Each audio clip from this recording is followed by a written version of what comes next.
the other day that Israel is prepared to seize control of those weapons if there is chaos in Syria. How will you decide whether it is time for Israel to intervene, cross the border into Syria, and seize those weapons? We don't have to, and we didn't necessarily consider seizing those weapons. There are other possibilities. But I think this is a real problem. Can you imagine Hezbollah, people are conducting with Iran all these terror attacks around the world? Can you imagine that they would have chemical weapons? It's like Al-Qaeda having chemical weapons. It's something that is not acceptable to us, not acceptable to the United States, or to any peaceable country in the world. So I think that this is something we'll have to act to stop if the need arises. And the need might arise if there's a regime collapse, but not a regime change. That is, you go into some chaos and all these sundry sites are left basically unguarded. Hezbollah can come and pick at it, or some other terror organizations or groups can come and pick at it. And that is something that is a great concern to me, as I'm sure it is to the United States. Would you prefer that the United States and other Western powers act to secure these weapons, or do you feel that Israel is going to have to protect itself? I think this is a common concern. We have to see if there is a common action to address that concern. But in any case, we certainly don't want to be exposed to chemical weapons falling in the hands of Hezbollah or other terror groups, because that's something that we can't be indifferent to. It's a great threat. We'll have to consider our action. But do I seek action? No. Do I conclude it? No. Let's turn, Mr. Prime Minister, to the terrible terror bombing in Bulgaria that killed 5 Israeli tourists this week. Have you been able to identify the bomber, and have you been able to establish clear links between that bomber and Hezbollah and Iran? The answer is yes to all those questions. That is, certainly to Hezbollah, yes, we do know who it is. I mean, the whole world can see who it is. We do know that it's Hezbollah. We would have known that, you would have known, or been able to surmise that by what you know from Cyprus a week ago. A Hezbollah operative was caught preparing exactly the same attack. Exactly the same. Going to an airport to attack, collecting information for an impending attack on Israeli tourists who get off the plane and are about to board a bus. So exactly the same modus operandi was exposed in Cyprus. Fortunately, there, the terrorist that was caught, he admitted that he worked on behalf of Hezbollah, Iran's long terror arm, as we know. Now that you could have surmised intelligently from the proximity of these two events and the identical nature of the planned attack and the executed attack. Here I'm not surmising. I'm giving you something that I know as the Prime Minister of Israel, because I know, based on absolutely rock-solid intelligence, this is Hezbollah, and this is something that Iran knows about very, very well. Do you know, you say we all know who the bomber was. Yes, we've seen a picture of the bomber, but do you know specifically his identity? Well, that's being pieced together right now.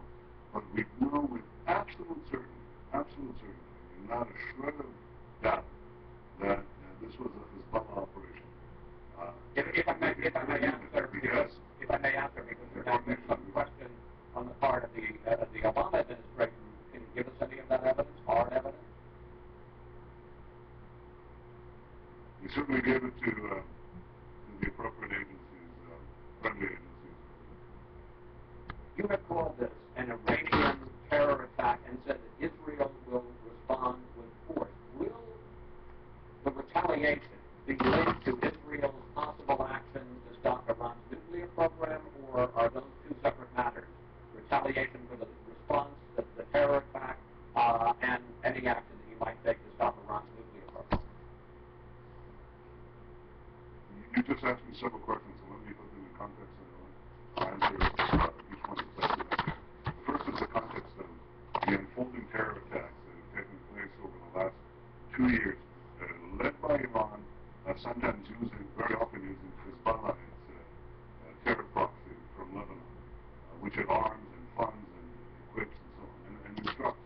So what they've done over the last 2 years, and increasingly in the last year, and increasingly in the last few months, is to either carry out attacks, most of which have been foiled, or lay the ground, the foundations for future attacks in 5 continents, in about 24 countries that we count. And the numbers actually might be bigger.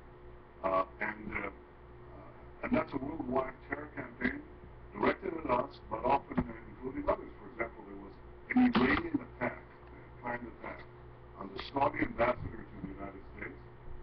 They might have well taken away several senators with them. They don't particularly care. It's very brazen. Now, how could Iran be doing this and getting away with murder, literally? It's because nobody names and shames them. So the reason I'm on this program right now, Mike, is to name and shame. Because Iran is using terror the way anybody uses terror. You use it in stealth, you hide behind somebody else in order not to be given responsibility for these heinous acts. And the same is done with Hezbollah. Well, we now have 5 Iranians in custody. We have 2 Hezbollah operatives, I believe, in custody. Some of them were found with explosives across a myriad of countries. It's them. We know. And it's time for all countries to point the finger at the countries behind these attacks and the group that helps them. And that's Iran, with Iran's proxy Hezbollah. I think that's the first thing you have to do, expose those who stand behind terror.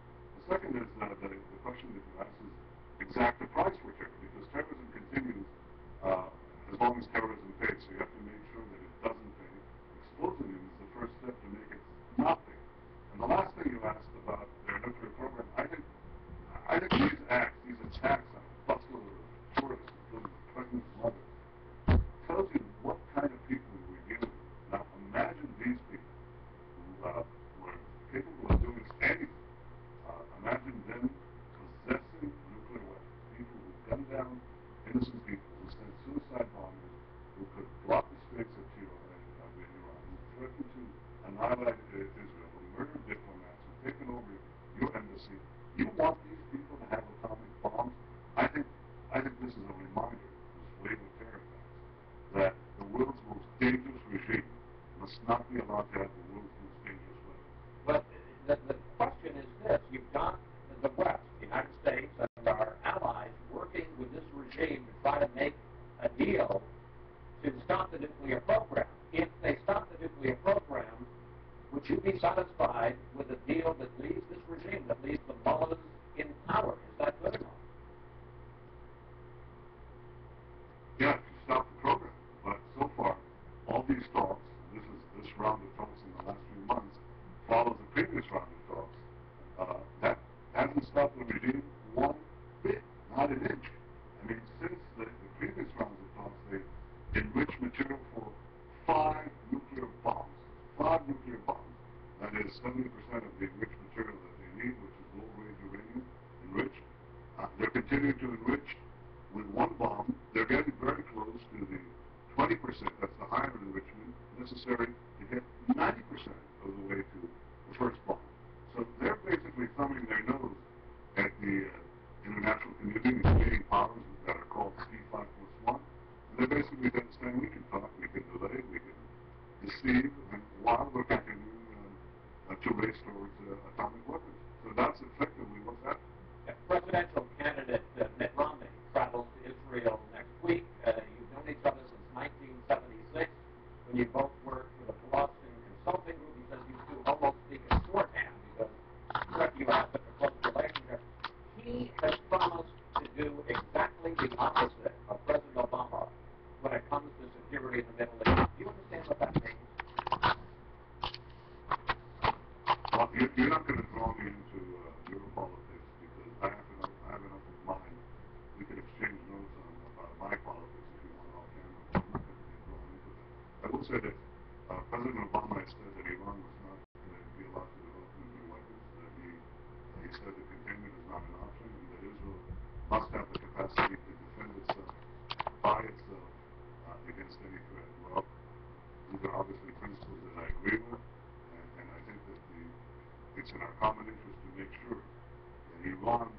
get nuclear weapons, but but the jury is out on all of this. Because the real question is not stated policy, but actual results on the ground.